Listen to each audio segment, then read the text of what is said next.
నమస్కారం.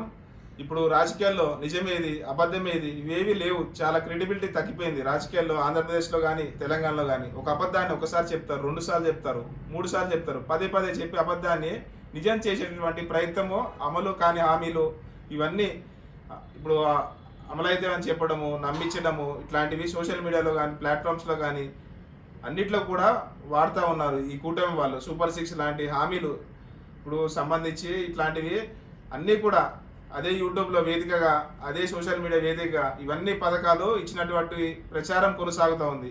మరి కూటమి ప్రభుత్వం వచ్చిన తర్వాత ఎందుకు టీడీపీ ఇన్ని ఛానళ్ళు మెయింటైన్ చేస్తుంది? ఎందుకోసం ఇన్ని ఛానళ్ళు? అవసరం లేదు కదా, అధికారం వచ్చేసింది, ఆల్రెడీ సంవత్సరం అయిపోయింది, ఇంకా 3-4 సంవత్సరాలు వాళ్ళకు తిరుగులేదు. ప్రతిపక్ష పార్టీ మా వైసీపీకి 11 సీట్లే ఉన్నాయి, మాకు మిగతా అన్నీ కూడా అధికార పార్టీవే కదా. మరి ఎందుకు ఇంత భయం? ఎందుకు ఇంత అభద్రతా భావం? ఎందుకు? దేనికోసం?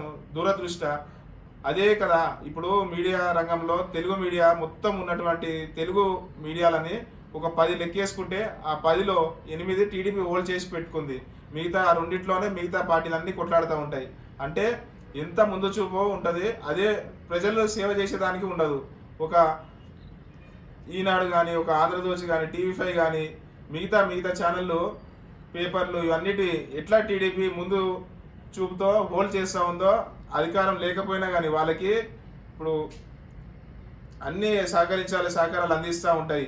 అందుకనే ఇప్పుడు ఈ పేపర్లు, టీవీలు, ఇప్పుడు యూట్యూబ్లు కానీ తమ గుప్పెట్లో పెట్టుకొని మేనేజ్ చేసుకుంటూ వచ్చిందో, ఇప్పుడు కొంత సోషల్ మీడియా కూడా అలాగే చేస్తూ ఉంటారనమాట. అందుకనే మీరు చూడండి, చాలా జాగ్రత్తగా ఉండాలి ఆంధ్రప్రదేశ్ ప్రజలు. ఎందుకంటే ఒక తప్పుడు విషయాలు ప్రచారం బాగా అయితే ఉన్నాయి. చూసి నాకే బాధ అనిపించింది. నేను ఇట్లా కొన్ని వీడియోలు చెప్పాలని చెప్పేసి, కొన్ని వాస్తవాలు చెప్పాలని చెప్పేసి ముందుకు వస్తా ఉన్నా. రోజుకి ఒక వీడియోనో 2 వీడియోలో చెప్పాలి. అరే మరి ఇంత నెగిటివ్గా ప్రచారం చేస్తూ ఉన్నారు, ఇలా చేస్తున్నారు. ఏకంగా అధికారులే వచ్చేసి అబద్ధాలు చెప్తా ఉన్నారు. మంత్రులు ఉన్నారు, మంత్రులు వాళ్ళు కూడా వచ్చేసి ఇప్పుడు పోలీసులు వచ్చేసేది కరెక్టే అని చెప్పేస్తూ తప్పుడు వార్తలు ఇస్తూ ఉన్నారు.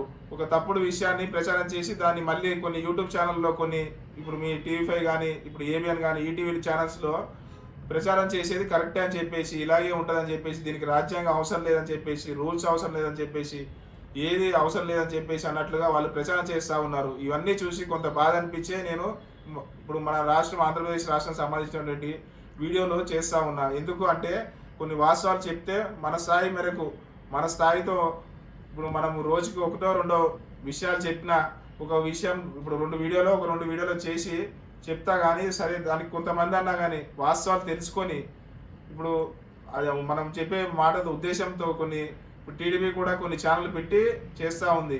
వాస్తవాలు చెప్పేది చాలా తక్కువ వాళ్ళు. ఇంకా ఏపీలో ఇంటెలిజెన్స్ ఇప్పుడు రాజకీయాలు, ఫేక్ రాజకీయాలు ఇలాంటివి ఎక్కడ కూడా ఉంటాయని చెప్పేసి, ఎందుకంటే ఇప్పుడు కళాకారులు ఎక్కువ ఉన్నారు ఆంధ్రప్రదేశ్లో. ఆర్పి కానీ, సీమరాజు కానీ ఇట్లాంటి వాళ్ళు ఉంటారు. కాబట్టి కొంత అప్రమత్తంగా ఉండండి ఆంధ్రప్రదేశ్ రాష్ట్ర ప్రజలు. వాళ్ళు ఎన్ని చెప్పినా ప్రజలు తెలుసు, అనుభవిస్తూ ఉన్నారు. వాళ్ళు ఎన్ని విధాలుగా సోషల్ మీడియా వాడిన ప్రజలకి ప్రభుత్వము ఇచ్చే పాలన, వాళ్ళ హామీలు తూట్లు పొడిచిన విధానం అన్నీ గమనిస్తూ ఉన్నారు. Thank you. ఇట్లా మీపీ కోటేశ్వరరావు, కందుకూరు నియోజకవర్గం.